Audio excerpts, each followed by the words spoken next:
எல்லா நலமும் எல்லா வளமும் பெற்று இன்புற்று வாழ வாழ்த்துக்களுடன் வணக்கம். இந்த பதிவில் சனி பெயர்ச்சி பலன்கள் மிதுனம் 29/3/2025 முதல் 3/6/2027 வரையிலான 2½ வருடம் சனி பெயர்ச்சி பலன்கள். கும்பத்திலிருந்து மீனத்திற்கு பெயர்ச்சி அடைகிறார்.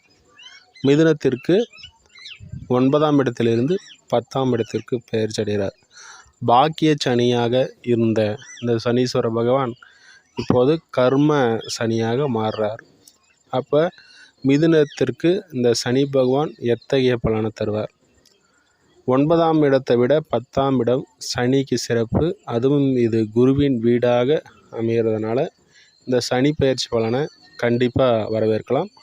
முக்கியமாக அனைவருக்குமே இது ஒரு பெரிய கெடுதலை தராது. 12 ராசியில் பிறந்தவர்களுக்கு பெரிய கெடுதலை ஒன்றும் தராது.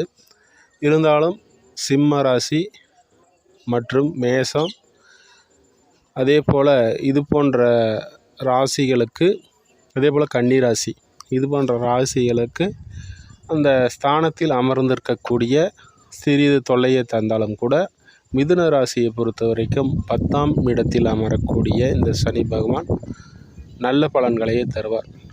ஜீவன அமைப்பு நல்லா இருக்கும். தொழில் அமைப்புகள் சிறப்பாக இருக்கும். வெளிதூரத்தில் இருப்பவர்களுக்கு தொழில் அமைப்புகள்லாம் இப்போது அமோகமாக இருக்கும். இவர்கள் புதிதாக கடல் கடந்து செல்ல விரும்புபவர்கள் இப்போது அவர்களுக்கு சாதகமான நன்மையான பலன்கள்லாம் இப்போது நடக்கும். அதே போல் வெளிநாடு தொடர்பான விஷயங்களுக்கு இப்போ சாதகமான ஒரு அமைப்பு தான். திடீர் அதிர்ஷ்ட வாய்ப்புகள் உண்டாகக்கூடிய அமைப்பும் மிதுன ராசிக்காரர்களுக்கு உண்டு. தொழில் முறை போட்டிகள் அனைத்தும் விலகி இவர்களுக்கு சாதகமான ஒரு அமைப்பில் அனைத்தும். குருவும் பார்த்தீங்கன்னா 10 கூடையவர் உங்களுடைய ராசியிலே வந்து அமர்றார். இதுவும் ஒரு சிறப்பு தான். 12ஆம் இடத்தில் இருந்து இவர் 7க்கும் 10க்கும் உடையவராக இருந்து குரு சில சிரமங்களை கொடுத்தாரு. கணவன் மனைவி, அதே போல் தொழில் அமைப்புகள்லாம் தேவையில்லாத வில்லங்கள், அதே போல் செலவினங்கள் இருந்தது. அந்த அமைப்பு விலகும்போது அவர் அமரக்கூடிய இடமும் பார்வை செய்யக்கூடிய இடமும் சிறப்பாக அமைகிறது. அதே போல் சனி பகவானுடைய பார்வை பார்க்கும்போது இவர் 3ஆம் பார்வையாக 12ஆம் இடத்தை பார்க்குறார். செலவினங்களை கட்டுப்படுத்துவார். இங்கே ஓரளவுக்கு இங்கே நல்ல ஒரு அமைப்பில் சனி பகவான் அமர்றதுனால பெரிய ஒரு கெடுதல்கள் எதுவும் நடந்துட போகிறதில்ல. அதே போல் 7ஆம் பார்வை 4ஆம் இடத்தை பார்ப்பார். வண்டி வாகனம் சம்மந்தப்பட்ட விஷயங்கள், வீடு, நிலம், தாயின் வழி, இது போன்ற அமைப்புகளில் கவனமாக இருங்க. பெரிய ஒரு இதெல்லாம் இருக்காது. இந்த விஷயங்கள்லாம் உடல் சுகம் சார்ந்த விஷயங்கள்லாம் சீராக இருக்கும் பட்சத்தில் பெரிய தொல்லைகள் எதுவும் இருக்காது.